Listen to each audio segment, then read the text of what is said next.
Então, gente, esse exercício da página 120, tá? Deixa eu ver aqui quem que é. Ó, esse exercício da página 120. A Camila, o Giovanni, a Yasmin, a Luara e o Matheus têm até hoje, no final da tarde, para entregar. Se não entregar, é zero. Sinto muito. Eu não vou conseguir, prof, entregar. Daí eu vou tomar zero, mas só tô avisando que eu não vou conseguir. Não tá. Porque eu tô no barco, eu não trouxe, eu não tô com o livro aqui, eu vou ter que ir pra casa. Ah, pois é, Então, mas Giovanni, infelizmente essa tarefa não é de hoje, né? não, eu sei, eu tô falando, eu tô só avisando, eu não tô dando Tá, desculpa. então tá, tudo bem. Ó, certo.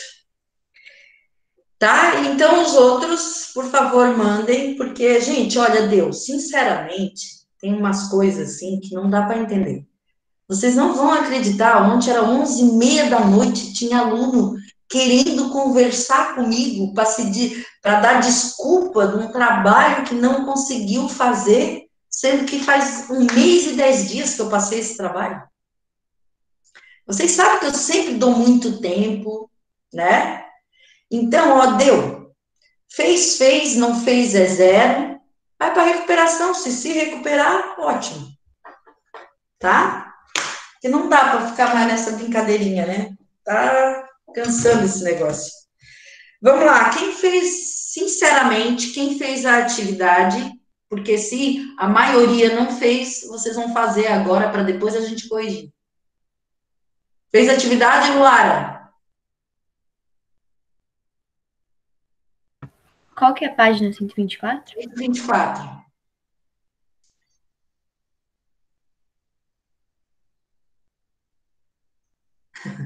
Que dúvida, né? Eu não fiz, velho, não tava muito bem ontem. Tá. Mais alguém não fez? Eu não fiz, prof. Tá. Estela fez? A Luísa fez? O Henrique não fez? Na 7, mas eu fiz. Tá. A Duda não fez? Quem mais não fez? Thiago fez? Bruno fez? Thiago fez? Então vamos lá. Então eu vou corrigir, que os outros vão seguindo, certo? E vão tentando entender, tá? Vamos lá. As 3 primeiras questões a gente já tinha feito? Não, né? Eu acho que a gente não tinha feito nenhuma dessa, né? Não, né? Então vamos lá. Considere a situação em que uma pessoa empurra uma caixa vazia sobre um piso. Tá? Então, gente, em física, é bom a gente sempre imaginar o cara empurrando uma caixa vazia num piso. Tá? Em seguida, alguns objetos são colocados dentro da caixa. Em que situação a força de atrito será maior? Explique seu raciocínio. Estela, o que tu pensou dessa questão? Eu pensei, deixa eu ver o que eu botei aqui. Vai ter mais força de atrito no segundo caso, porque vai ter mais peso, então a força de atrito vai ser maior porque vai fazer mais força contra. Deu para Como vai entender? aumentar a massa do conjunto, né? A força-peso vai ser maior, né? É isso mesmo. Só que, gente, assim, ó, tomem cuidado quando vocês forem elaborar as respostas de vocês. Pensem que sempre que uma coisa é massa, outra coisa é peso, certo?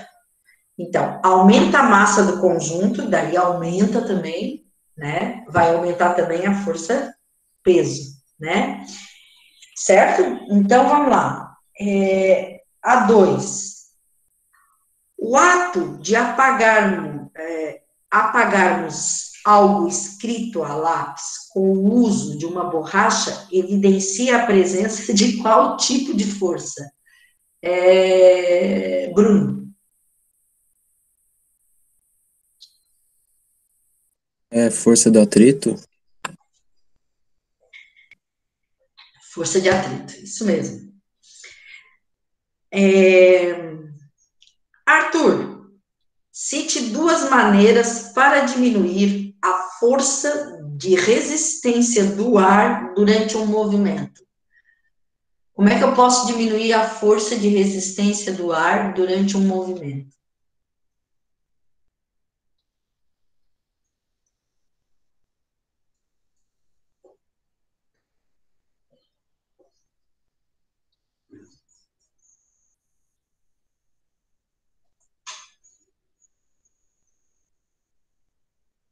Tornar o objeto mais aerodinâmico.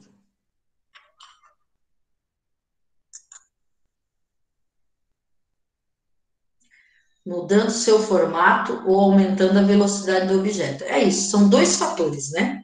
É a área de contato, né, com o ar, que se diminuída, diminui a força de atrito com ele, e a velocidade, que se eu aumentar também diminui a resistência, certo? Vocês já estudaram animais, né? Vocês lembram, quando a gente estudou na 7ª série, eu acredito que não lembrem, né?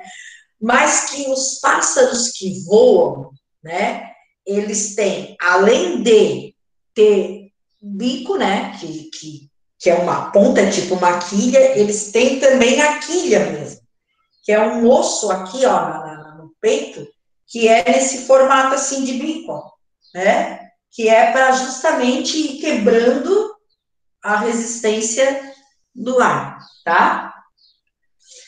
Vamos lá. Os pneus dos automóveis merecem a atenção dos motoristas, a fim de evitar situações de risco à segurança de todos. Explique por que é necessário ficar atento ao desgaste sofrido por esse componente. Isso é uma coisa, gente, que é do dia a dia da gente. Você já deve ter ouvido o pai falar que tem que trocar pneu do carro. Quem aqui já ouviu? Tá? Acho que todo mundo já ouviu. Por que tem que fazer isso, então? Quem quer responder? Nicolas? Tem aqueles pelinhos do pneu que também ficam caindo, né? Dizem Pois que é, mas por que aqueles pelinhos, como tu fala, os pelinhos do pneu tem que estar, não pode cair? Só sei que ajuda a girar, não sei. Mas eu não sei. Nicolas, por que tu acha que tem que cuidar dos pneus do carro? Porque se ele fica careca na chuva, se parar, ele começa a escorregar. Ele não para. Isso, porque se tira aquelas reentrâncias, né, do pneu, os pelinhos, como diz a Luana, né, o pneu fica careca, né, fica lisinho. Aí diminui o quê? O atrito com o chão. Aí, para deslizar, é 2 toques, né? Então, é por isso, tá? Isso aí é do dia a dia da gente, né?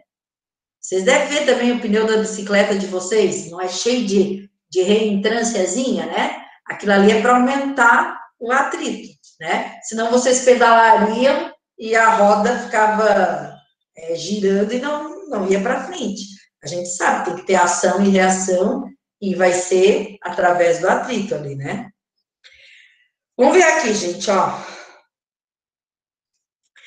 Na tabela ao lado, estão indicados os valores de uma grandeza chamada coeficiente de atrito estático. Ele está associado aos diferentes tipos de materiais e, quanto maior for o seu valor, maior a força de atrito a ser vencida para iniciar o movimento. Então, quanto maior o valor aqui na tabela, maior, né, é a força de atrito que eu vou ter que vencer para iniciar o movimento, certo? Deu para entender isso ou não?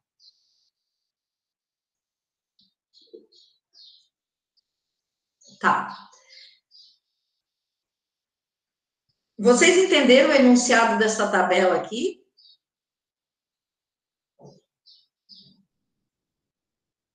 Todo mundo entendeu? Tá, então vamos lá. Se desejamos que 2 superfícies tenham pouco risco de se deslocarem uma em relação à outra, quais são os materiais mais indicados a serem utilizados? Se eu não quero que elas fiquem assim, ó, se escorregando uma em relação à outra, quais são os materiais mais indicados aqui?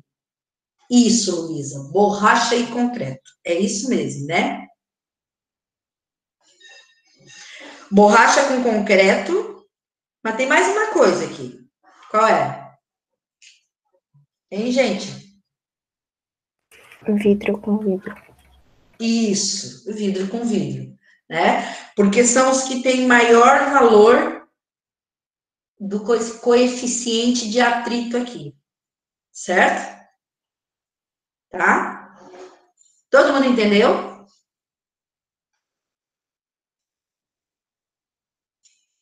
Vou considerar que entenderam, né? Na situação em que é importante minimizar o atrito, quais seriam os materiais mais indicados a serem utilizados?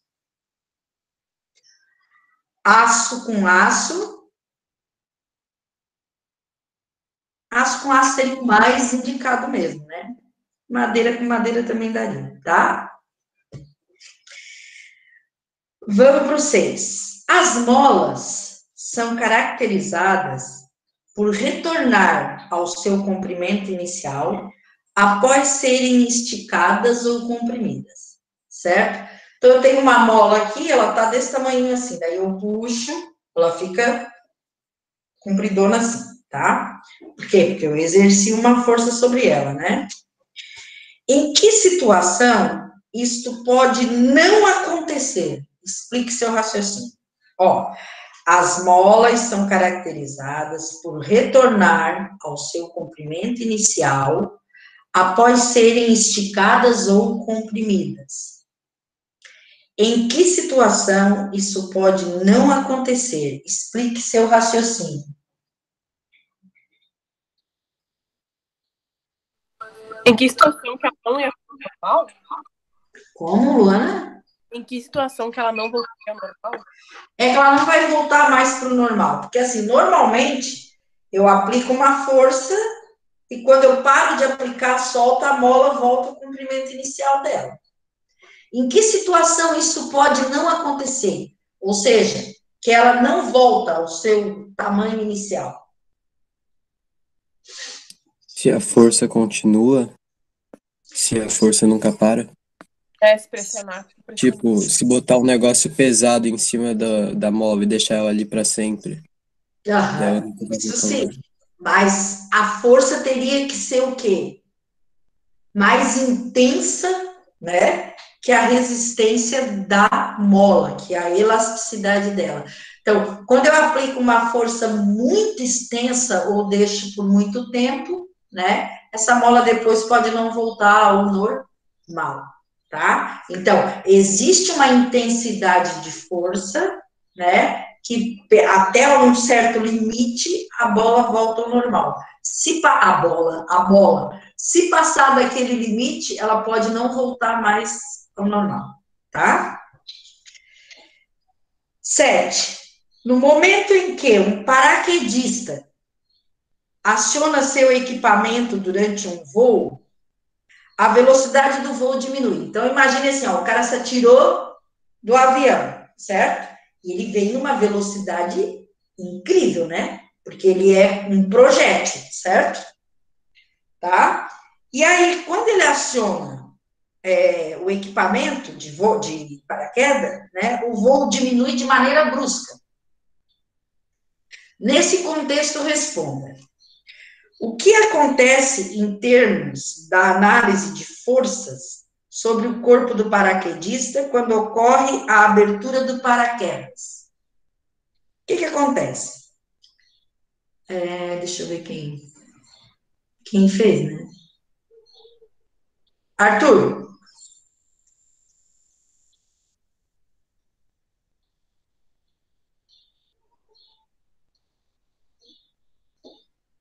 Imagine as coisas, gente, ó. O cara se jogou. Quando ele abre o paraquedas, o que acontece?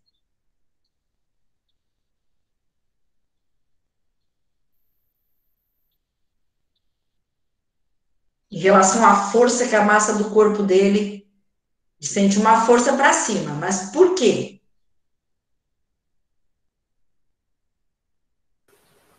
O que o paraquedas faz? Ele se abre. Ele se abre. E aí, como ele se abre, a área de contato agora, né, do corpo do cara é muito maior, né? Então, o que acontece? Aumenta muitíssimo a resistência do ar. Entendeu? Ó, deixa eu pegar aqui, ó. Imagina o seguinte, assim, ó. Ui, conseguindo pegar nada aqui, hoje eu tô. Ó, paraquedas tá aqui fechadinho. O cara tá caindo, tá? Ó, certo?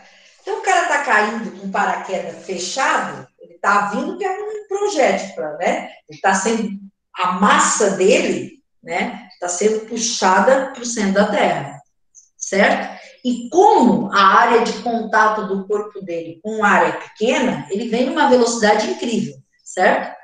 Quando isso aqui se abre, gente, ó, quando o paraquedas se abre, tá? E o paraquedas tá ligado ao corpo do homem, essa área, toda essa área de contato aqui, ó, aumenta pra caramba.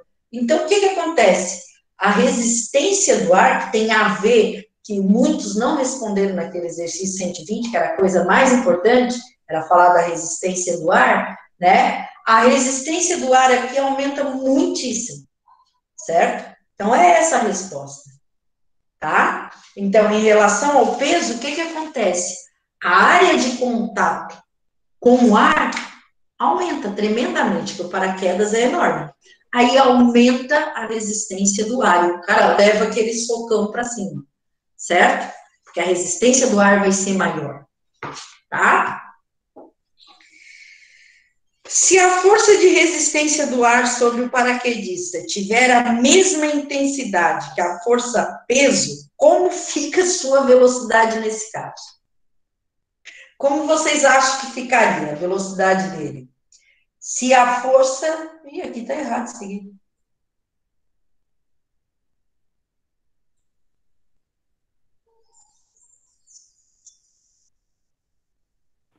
A velocidade fica igual. A resposta no livro tá errada. A velocidade fica o quê? Igual, porque se é de mesma intensidade, sentido contrário, o que vai acontecer? A resultante dessas forças vai ser? Eu nunca consigo ouvir a Luana, a voz da Luana fica sempre... Fica sem Luana para mim. Escreve. Vocês entenderam, gente? Olha aqui, ó. Se a intensidade da força-peso for igual à força de resistência do ar, o que vai acontecer? A força-peso está puxando para baixo, a resistência do ar para cima. O paraquedas está aqui, ele está vindo contra uma camada imensa de ar, certo? Então, se essas duas forças se igualam, qual vai ser a resultante dessas forças?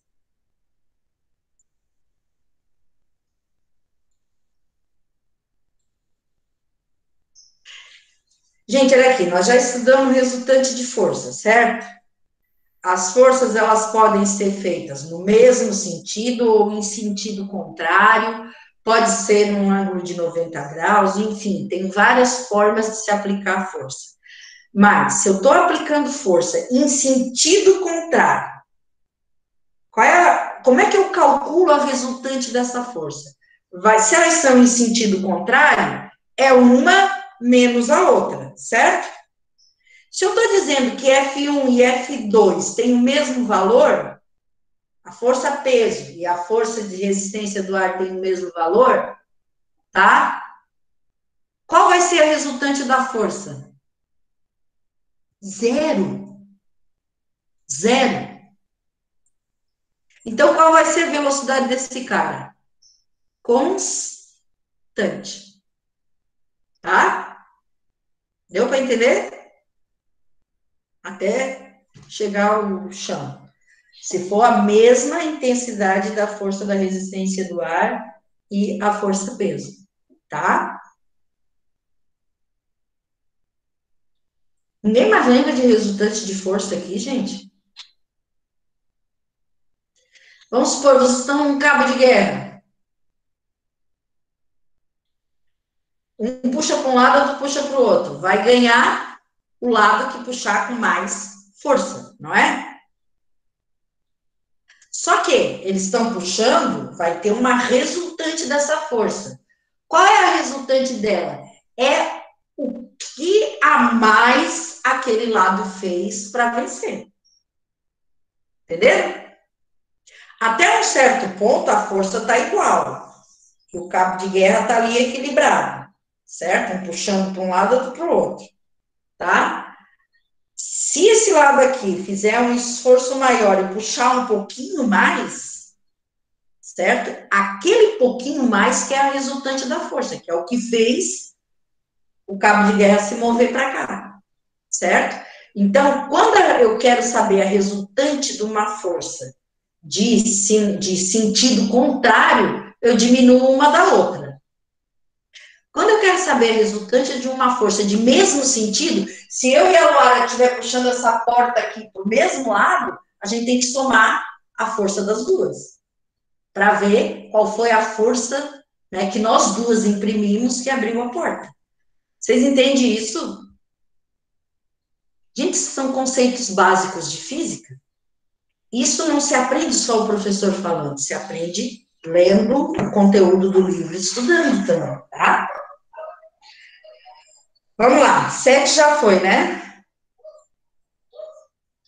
Essa aqui é do Enem, tá?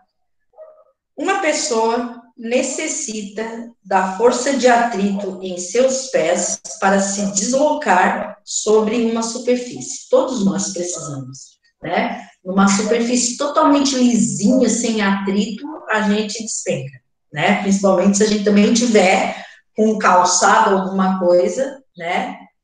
Ou até mesmo o pé da gente, dependendo da outra superfície, né? Mas se a gente tiver um calçado, por exemplo, com coeficiente de atrito muito baixo e a superfície que a gente está pisando também, a gente não vai conseguir andar, tá?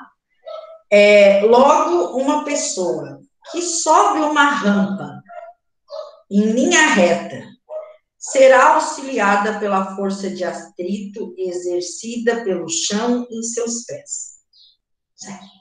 Certo? Em relação ao movimento dessa pessoa, quais são a direção, o sentido da força de atrito mencionada no texto? Qual é a letra que vocês acham que é aí?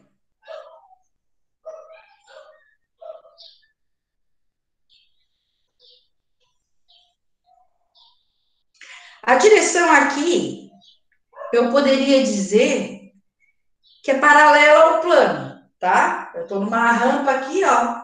Então, a direção é paralela ao plano. Eu também podia dizer que é oblíquo, tá? Certo? E a direção é a mesma, é no sentido... desculpa. A direção é paralela ao plano. E o sentido é o mesmo do movimento, é no mesmo sentido do movimento. Então, vai ser de baixo para cima, certo? Todo mundo entendeu? Hein, gente? Entendeu? Tá. Então, bem, fizemos esse exercício, tá? Agora, amanhã a gente começa... nós vamos começar onda. Amanhã a gente começa a onda só, acho que só vai dar tempo para dar a onda, tá? Mas nós vamos começar a estudar onda, luz e... que outra coisa aqui? Deixa eu só ver aqui. Oi? Som. Onda, luz e som. É o próximo assunto, tá? Aí, gente, eu quero ver uma coisa aqui com vocês. Ó. Nós vamos acabar a onda, luz e som, tá? E depois, o que vem de conteúdo para nós? Tem as ondas eletromagnéticas, tal, a luz. Depois vem genética, tá? A gente já estudou genética no passado, vocês lembram? Lembra que a gente estudou? Hein? Sim. Mas eu achei que tem algum... mas a gente já estudou tudo isso, né? De quando que nasce menino, quando nasce menina, né? Nós já estudamos isso, não estudamos?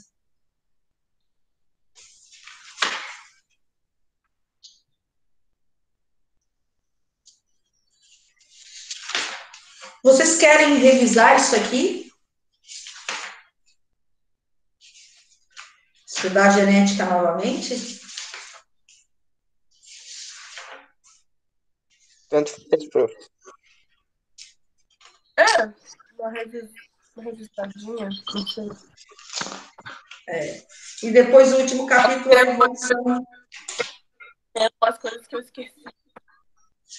É tudo repetição, ó. Depois a gente vai ter o outro capítulo já estudaram também, que é evolução biológica, teoria de Darwin, Lamarck, lembro disso? Fixismo, transformismo, que é criacionismo, seleção natural,